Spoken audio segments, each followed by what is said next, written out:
September 29th, 1957, 4:22 p.m. 8 meters underground, in a secret facility deep in the Soviet Union, something goes wrong. A buried storage tank filled with highly radioactive material overheats. The pressure builds, then a concrete wall is blasted apart. A radioactive plume shoots into the sky, but on the ground, no alarms, no evacuations.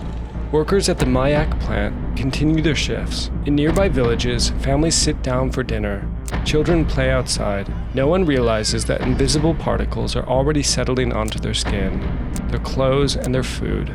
By the time they do, it's already too late. And beyond the plant, beyond the villages, the rest of the world remains oblivious. The explosion happens in City 40, a town so secret it doesn't exist on a map. There will be no news reports, no warnings. The Soviet Union buried the disaster just like it buried the waste, until neither could be contained any longer.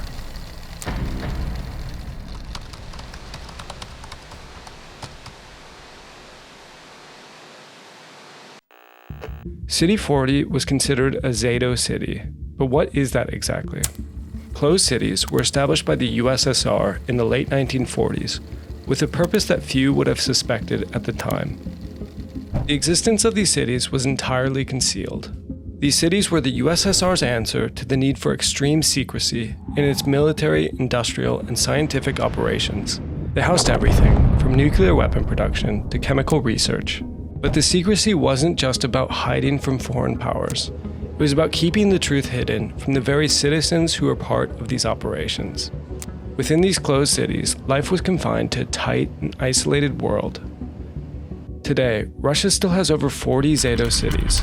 While the names are no longer secret, these cities remain sealed off in ways that prevent the public from easily accessing them. Some of them, like City 40, better known as Ozersk, remain home to critical military and nuclear programs, still playing key roles in Russia's weapons development.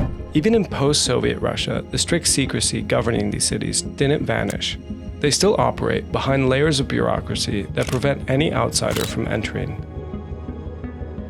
But it's not just their secrecy that makes them noteworthy, it's also the dark legacy left behind by these cities. And none are more infamous than Ozersk.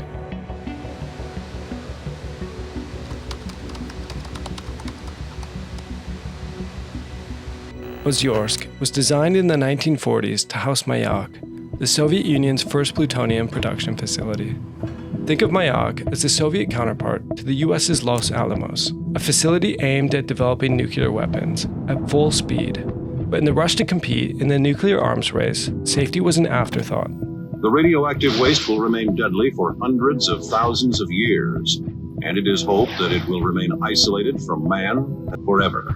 By the mid-1950s, the Mayak plant was producing far more radioactive waste than it could safely handle. And instead of finding safe disposal methods, the Soviet government took shortcuts. The worst mistake was dumping radioactive material directly into the Techa River, which nearby communities relied on for drinking water, farming, and daily life.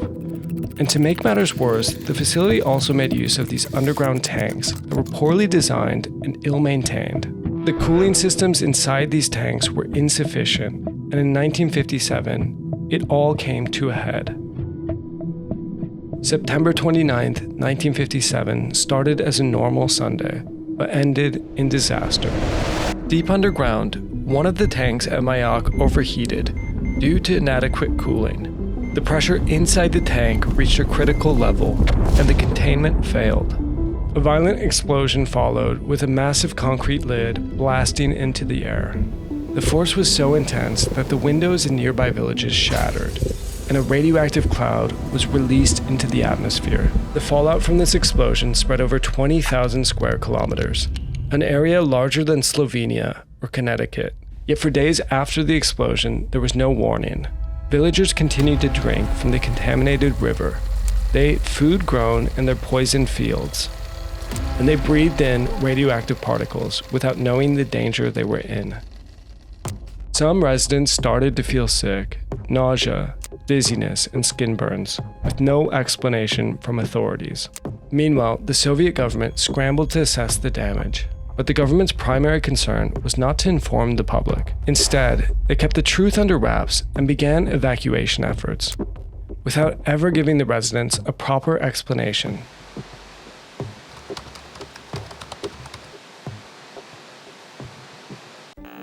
The Soviet authorities immediately began erasing the disaster from history. The affected villages were evacuated, but not because of a radioactive disaster. Instead, people were told to pack up and leave without question. When they evacuated us, they gave us a resettlement pass, 400 rubles, and made us sign a form saying that we wouldn't reveal state secrets for 25 years. They were forced to leave behind everything: homes, possessions, and the life they had known. Even as the radioactive fallout spread, the Soviet government continued to hide the truth. They downplayed the disaster to both the public and international community. When news began to leak to the outside world, it was vague and unclear. It wasn't until 2 decades later that the scope of the disaster was fully uncovered. In 1977, a Soviet whistleblower and scientist, Zhoris Medvedev, published Hazards of Nuclear Power, briefly mentioning a disaster no one had heard of. In letters to the London Times, he said the following: "A highway sign warned drivers not to stop for the next 20 or 30 kilometers, and to drive through at maximum speed.